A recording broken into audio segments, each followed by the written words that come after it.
Hello friends, कैसे हो आप सब। उम्मीद करती हूँ सब ठीक होंगे। आज हम पढ़ेंगे difference between trade discount and cash discount. Trade discount किसे कहते हैं? ये वो डिस्काउंट होते हैं जिनको होलसेलर और मैन्युफैक्चरर किसको देते हैं, रिटेलर को, फिक्स्ड रेट पे। जो हमारे पास जो होलसेलर होते हैं वो बल्क में माल खरीदते हैं, या मैन्युफैक्चर लगा लो जो बनाते हैं उनको, प्रोडक्ट को, वो किसको देते हैं, रिटेलर को देते हैं, बल्क में देते हैं। ये जो हमारे पास डिस्काउंट है ये किस में जाता है, बल्क में जाता है। कोई भी सामान अगर हम बल्क में खरीद रहे हैं तो ही हमारे पास डिस्काउंट आएगा। ये फिक्स्ड रेट पे आता है। इस पे ना ज़्यादा कम ना कम होता है ना ज़्यादा होता है। फिक्स्ड परसेंट पे जाता है ये। और ये इसको हम बुक्स ऑफ अकाउंट में रिकॉर्ड नहीं करते हैं। ये बात हमेशा आप याद रखना। कैश डिस्काउंट को हम रिकॉर्ड करेंगे बुक में और ट्रेड डिस्काउंट को नहीं करेंगे। अब हम एग्जांपल ले लेते हैं। जैसे हमारे पास एक कंपनी है ए लिमिटेड, वो इलेक्ट्रॉनिक्स को बेचती है।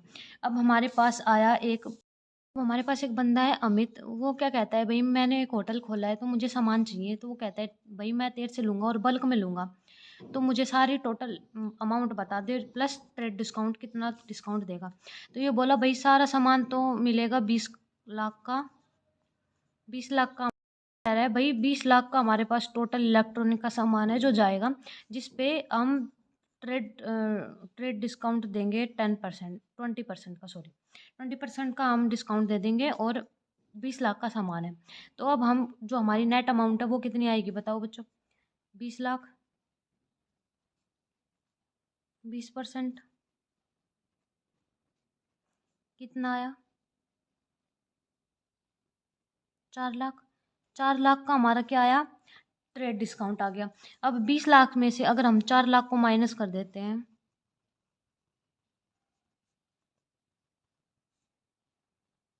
कितना आया?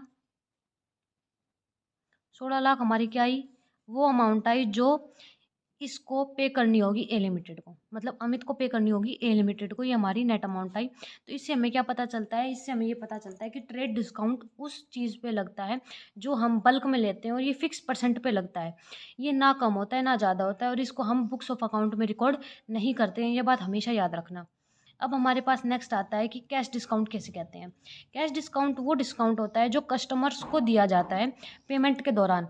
अब पेमेंट हम, जैसे हमें ज़रूरत है पेमेंट की, सेलर को पेमेंट की बहुत ज़रूरत है, तो वो कहता है अगर आप इस फिक्स्ड पीरियड में अगर आप पेमेंट कर दोगे तो हम आपको कैश डिस्काउंट दे देंगे, कितने परसेंट लगा लो आप, वो दे देंगे।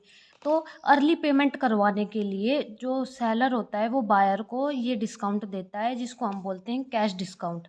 ठीक है, इसमें यही बोल रखा है, this discount is allowed to the customer for making early payment. Early payment करवाने के लिए हम क्या करते हैं, कैश डिस्काउंट को अलाउ कर देते हैं। जैसा कि डिस्काउंट हम अलाउ करते हैं, जब हम डिस्काउंट अलाउ करते हैं तो क्या होता है, पेमेंट के साथ साथ हम डिस्काउंट की भी पेमेंट मतलब काट देते हैं। तो कैश डिस्काउंट की एंट्री पेमेंट की एंट्री के साथ हम कर देते हैं, तो कैश डिस्काउंट हमारा रिकॉर्ड होता है बुक्स में। अंडरस्टैंड?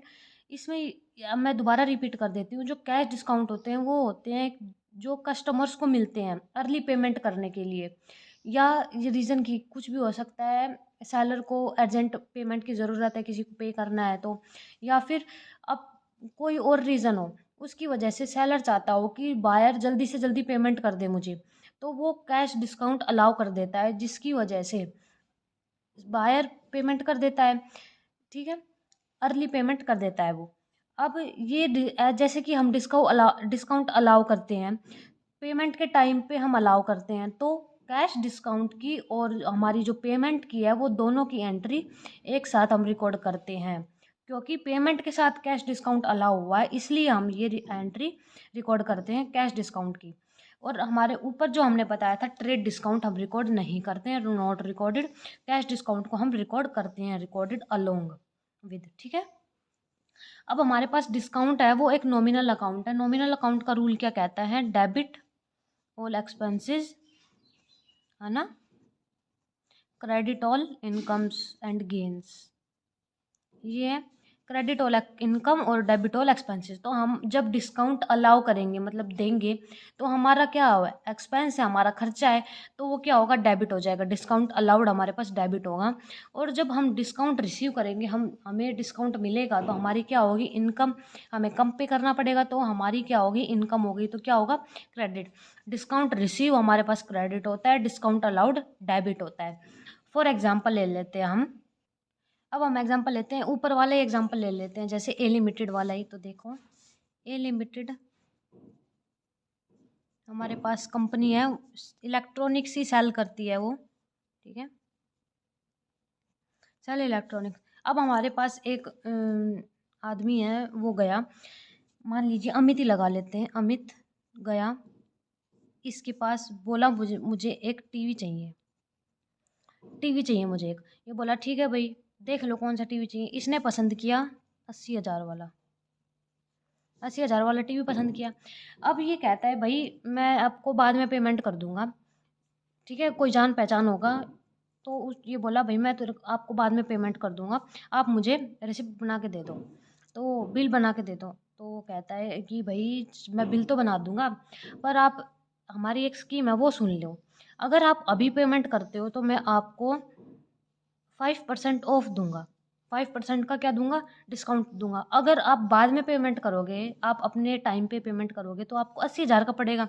अगर आप अभी पेमेंट कर दोगे तो मैं आपको 5% का डिस्काउंट दे दूंगा।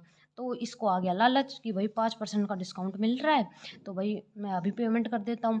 तो 5% का अगर हम डिस्काउंट निकाल लें, कैसे निकालते, ऐसे ही निकालते हैं ना। 5% का अगर हम डिस्काउंट निकालें, अगर हम इसका डिस्काउंट निकालें तो आएगा 4,000, 4,000 आएगा। तो 4,000 का क्या हुआ, हमें डिस्काउंट मिला, कौन सा, cash discount, CD, cash discount. अब हम 80,000 में से अगर हम 4,000 को माइनस कर देते हैं तो हमारे पास आएगा 76,000। अब हमें 80,000 का जो टीवी था वो हमें कितने में मिल रहा है, 76,000 में मिल रहा है। तो ये है कैश डिस्काउंट। ये कस्टमर को मिलता है, पेमेंट को अर्ली लेने के लिए सेलर देता है। और ये बल्क में जब हम क्वालिटी लेते हैं, बल्क में क्वांटिटी में हम सामान लेते हैं, तो हमें ट्रेड डिस्काउंट रिसीव होता है। तो ये डिफरेंस था दोनों में। अब आप सोच रहे होंगे कि हम एक कस्टमर को या रिटेलर को हम दोनों डिस्काउंट भी दे सकते हैं, कैश प्लस ट्रेड। ये कैसे होता है, अब हम देखते हैं, चलो। तो चलो हम एग्जांपल ले लेते हैं।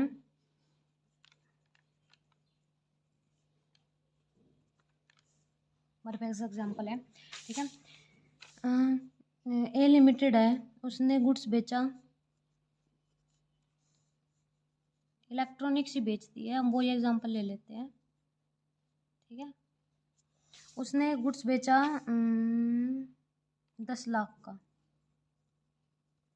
क्वेश्चन में गिवन है एट द रेट 5% TD, मतलब 5% rate discount and 2% cash discount CD, ठीक है। अब हम इसको सोल्व कैसे करेंगे, सबसे बहुत ईजी है। सबसे पहले हमने क्या पढ़ा है, ट्रेड डिस्काउंट पढ़ा है, फिर हमने क्या पढ़ा है, कैश डिस्काउंट। तो सबसे पहले हम लगाएंगे ट्रेड डिस्काउंट। सबसे पहले हम ट्रेड डिस्काउंट लगाएंगे 5% का, फिर CD लगाएंगे, ठीक है। हमेशा आप याद रखना, सबसे पहले ट्रेड डिस्काउंट ही लगेगा, उसके बाद कैश डिस्काउंट लगेगा। पहले कैश डिस्काउंट मत लगा देना, अमाउंट अलग आएगी, और इससे अमाउंट अलग आएगी, और इससे अलग आएगी, ठीक है। तो सबसे पहले हम सोल्व करते हैं क्वेश्चन को। हमने एग्जाम्पल लिया है 10 लाख पर हम सीधा लगा देंगे 5% का TD, कितनी अमाउंट आएगी, ये कट जाएगा 50,000, ठीक है। अब 10 लाख में से 50,000 को अगर हम माइनस करेंगे, पहले यहाँ पे देख लीजिए माइनस, तो हमारे पास क्या, हमारे पास आएगी 9,50,000, ये हमारे अमाउंट आएगी, ठीक है। अभी अब हम इस 9,50,000 पे लगाएंगे 2% यहाँ पे जो सी डी गिवन है 2% का सी डी, ठीक है। ये आया ना समझ में कैसे लगाना है। पहले हम लगाएंगे ट्रेड डिस्काउंट जो हमारी नेट अमाउंट है उस पे। ट्रेड डिस्काउंट लग गया 5% का, यहाँ पे 5% गिवन है। ये हमारी अमाउंट आई 50,000। 50,000 को हम इसमें से माइनस करेंगे, ठीक है। इस पे से अगर जब हम माइनस करेंगे जो अमाउंट आएगी उस पे फिर लगेगा सी डी। इस पे लगेगा सी डी 2% के हिसाब से, तो आएगा 19,000। अब 9,50,000 में से जब हम 19,000 माइनस करेंगे तब आएगा, तब आएगा हमारे पास 9,31,000, ठीक है। ये हमारी नेट अमाउंट आई जो हमें पे करना है। यहाँ पे एग्जाम्पल में हमें जो पे करना है वो आई हमारी 9,31,000। आया समझ में। सबसे हम दोनों डिस्काउंट भी अलाउ कर सकते हैं, सेलर की मर्जी है। ट्रेड डिस्काउंट भी दे सकता है और कैश डिस्काउंट प्लस दोनों दे सकता है, या फिर ट्रेड ट्रेड देगा या कैश कैश कैश डिस्काउंट ही देगा। इनमें से एक ही डिस्काउंट देगा। अब आपको ये समझ में आ गया। ये हमने आज का टॉपिक पढ़ा है ट्रेड डिस्काउंट, कैश डिस्काउंट, और दोनों डिस्काउंट भी वो अलाउ कर सकता है। अगर आपको कोई दिक्कत आए, इसमें कोई डाउट हो तो प्लीज़ मुझे पूछ लीजिएगा, मैं बता दूंगी। आज के लिए बस इतना ही। अगली वीडियो में पढ़ेंगे इनकी जर्नल एंट्रीज कैसे की जाती है कैश डिस्काउंट की, क्योंकि ट्रेड डिस्काउंट तो रिकॉर्ड होता ही नहीं है, तो कैश डिस्काउंट की जर्नल एंट्री हम कैसे करेंगे। तो थैंक यू सो मच। अगर आपको वीडियो अच्छी लगी हो तो like share and subscribe. Thank you.